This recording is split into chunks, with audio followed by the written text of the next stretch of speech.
Hello there! How are you? Welcome to the Storytime family. Today we're going to be reading Gaston. Words by Kelly DiPucchio and pictures by Christian Robinson. Shall we get started?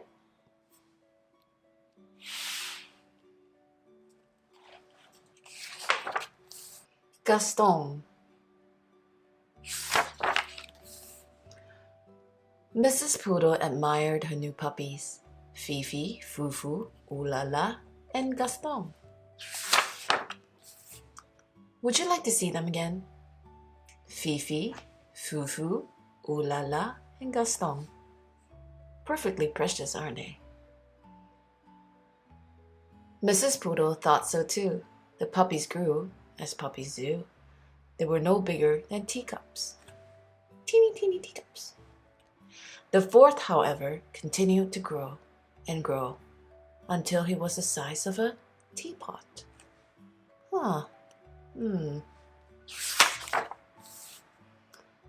Mrs. Poodle took pride in teaching her puppies how to be proper pooches. They were taught to sip, never slobber. Good. Well done. Very nice. Nice try. They were taught to yip, never yap. Yip, yip, yip. Ruff. Ooh. And they were taught to walk with grace, never race. Tiptoe, tippy-toe. Whoa! The puppies were also taught how to look pretty in pink, nibble their kibble, and ride in style. Whatever the lesson, Gaston always worked the hardest, practiced the longest, and smiled the biggest. Look at that smile.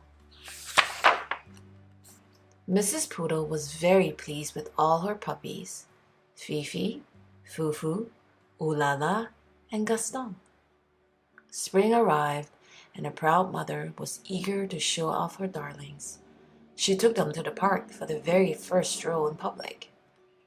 There was much to see: daffodils, ducklings, dogs. Oh dear, who do we have here? Rocky, Ricky, Bruno, and Antoinette. Would you like to see them again? Rocky, Ricky, Bruno, and Antoinette. This was more than just a little awkward. The mothers sized up the pups. The pups sized up one another. It seems there's been a terrible mistake, Mrs. Bulldog said, breaking the silence. Oui, Mrs. Poodle agreed sadly. Whatever shall we do? Mrs. Bulldog could not come up with an answer.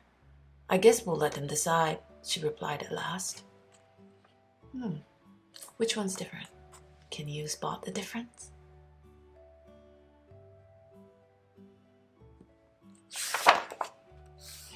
Gaston and Antoinette were young, but even they could see that there had been a mix-up. The two puppies began to circle around and around the group. Gaston walked with grace. Antoinette raced. Gaston yipped. Antoinette yapped. And when they finally came to a stop, the puppies had traded places. There, that looked right. It just didn't feel right. That evening, Antoinette tried to fit in with her new sisters, but she did not like anything proper or precious or pink. Pwee! And on the other side of town, Gaston tried to fit in with his new brothers, but he did not like anything brutish or brawny or brown. Eek!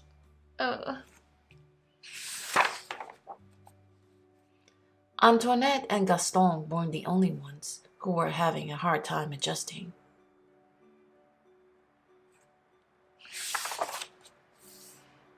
The next morning, Mrs. Poodle forgot all about being proper and raced back to the park. Mrs. Bulldog was already there waiting with her burly brood. It seems we've made a terrible mistake, she nearly shouted. Oui, oui, Mrs. Poodle agreed happily. This time, Gaston and Antoinette wasted no time trading places. There, that looked right. And it felt right, too. Aww. Back in Mommy's arms. From that day forward, the families met in the park every afternoon to play.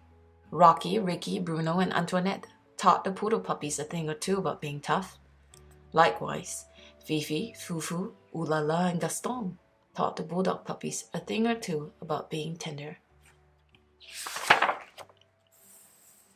And many years later, when Gaston and Antoinette fell in love and had puppies of their own, they taught them to be whatever they wanted to be. Aw, aren't they precious? The end. Did you like Gaston? It's such a cute book, isn't it? Give us a like and subscribe. Take care, we'll see you soon. Bye!